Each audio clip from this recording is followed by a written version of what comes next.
Assalamualaikum Assalamualaikum warahmatullahi wabarakatuh. Waalaikumsalam warahmatullahi wabarakatuh. A'udzu billahi minasyaitonir rajim. Bismillahirrahmanirrahim. Alhamdulillahilladzi arsala rasulahu bil huda wa dinil haqqi liyudhhirahu 'ala dini kullih walau karihal musyrikun. Asyhadu an la ilaha illallah wa asyhadu anna Muhammadar Rasulullah. Allahumma shalli ala sayyidina Muhammad wa ala alihi wa ashabihi ajma'in. Amma ba'd. Jamaah rahimakumullah. Kalau mau sedikit berpikir, apa prioritas dalam kehidupan dunia ini? Sebagian orang menganggap bahwa mencari harta sebanyak-banyaknya adalah jawabannya. Melalui kekayaan, manusia dinilai bisa memperoleh ketenangan, kebahagiaan, bahkan kesempatan berbuat baik lebih banyak. Dengan harta yang melimpah, seseorang tidak hanya bisa membahagiakan diri sendiri, tapi juga membuat senang orang lain. Maka bersibuk-sibuklah mereka mencari nafkah, memperkaya diri. Meskipun penumpukan kekayaan itu tak akan pernah berujung. Dan bagi sebagian orang, proses tersebut justru membuatnya lalai dan semakin jauh dari hal ideal. Pendapat lain mengatakan, bukan harta yang prioritas, melainkan ilmu pengetahuan. Dengan ilmu, seseorang bisa menjadi lebih terhormat. Orang kaya tidak lebih baik dari orang berilmu. Maka, jargon bahwa harta meniscayakan kita untuk menjaganya, sedangkan ilmu justru menjaga kita. Bahkan dengan ilmu, harta bisa diraih, tapi belum tentu demikian sebaliknya. Berangkat dari keyakinan, seseorang kemudian berlomba-lomba mengejar pendidikan tinggi, menumpuk pengetahuan. Jamaah rahimakumullah. Benarkah yang paling krusial dalam kehidupan ini adalah harta dan ilmu pengetahuan? Ukuran paling sempurna untuk melihat segala persoalan adalah Rasulullah Shallallahu Alaihi Wasallam. Bila kembali kepada tujuan dari diutusnya bi'tsah beliau, maka kita akan menemukan kata kunci yang sangat penting, yakni akhlak. Beliau diutus untuk menyempurnakan akhlak manusia. Rasulullah Shallallahu Alaihi Wasallam bersabda, "Innama bu'istu liutammimi makarimal akhlaq." Artinya, sesungguhnya aku Muhammad diutus untuk menyempurnakan akhlak yang mulia.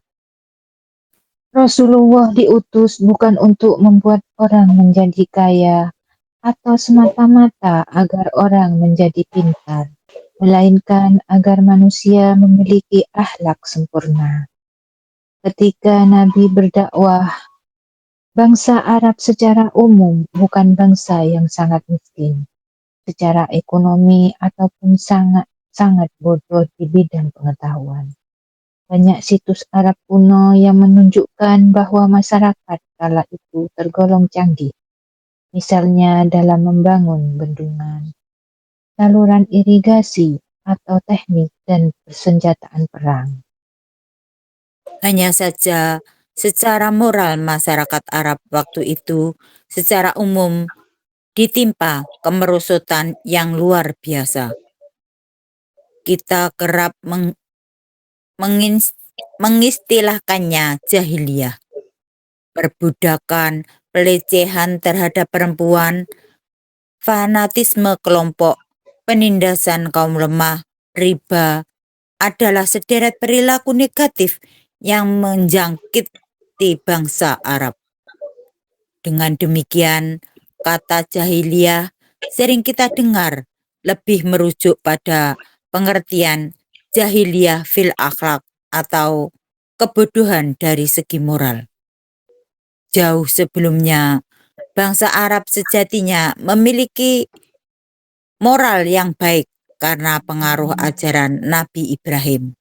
Namun, dalam perkembangan waktu, keadaban mereka kian menyusut dan terus merosot hingga sampai di luar batas kemanusiaan.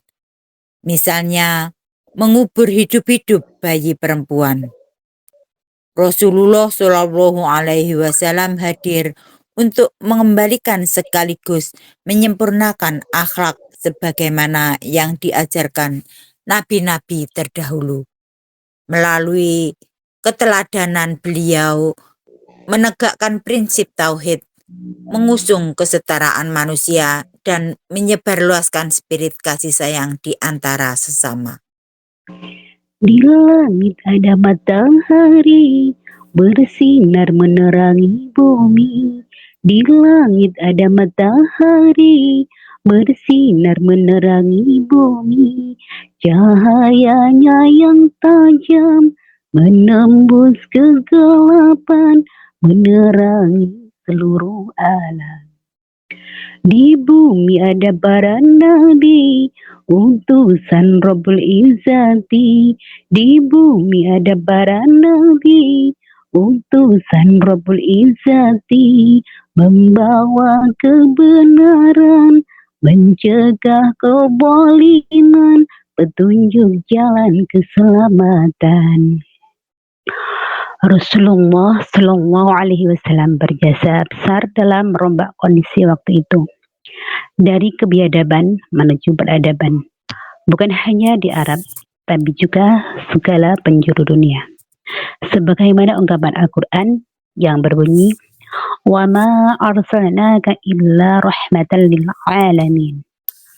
Artinya, dan tiadalah kami mengutus kamu Muhammad melainkan untuk menjadi rahmat bagi semesta alam. Quran Surat Al-Anbiya ayat 107. Dalam tafsir Al-Mutakshar atau Markas Tafsir Riyadh di bawah pengawasan Syekh Dr. Saleh bin Abdullah bin Humaid, Imam Masjidil Haram, dijelaskan bahwa kami tidaklah mengutus engkau, wahai Muhammad, melainkan sebagai rahmat bagi semua makhluk.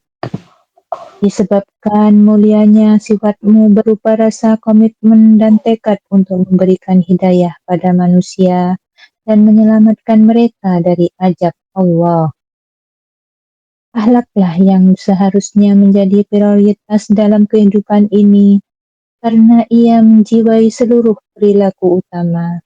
Jika kita mendapati orang kaya ataupun orang pintar yang menjadi biang kerok masalah, maka itu semata-mata karena hilangnya akhlak pada diri mereka.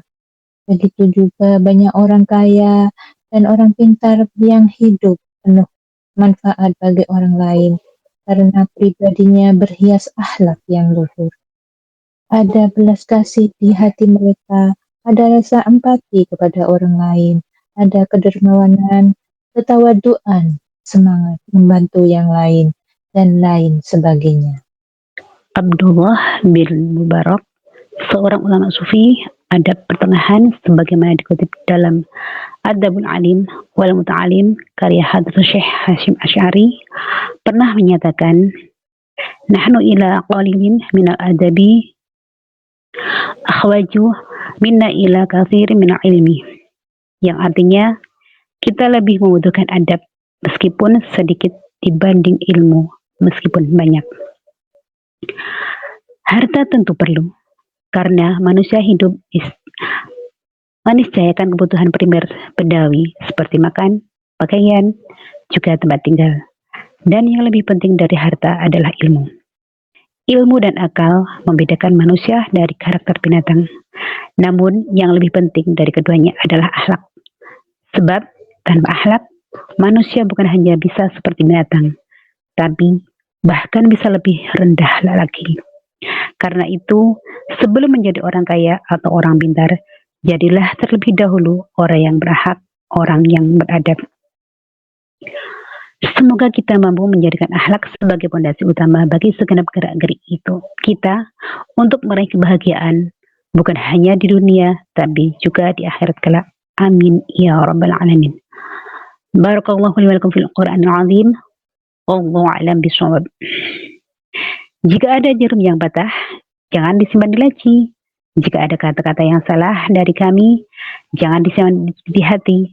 Kami mohon maaf lahir dan batin nggih, Bapak Ibu jamaah semuanya. Nggih, sama-sama. Sami-sami, Bu. Wabillahi taufiq wal hidayah, waridhu wal inayah, wal afu minkum. Wassalamualaikum warahmatullahi wabarakatuh.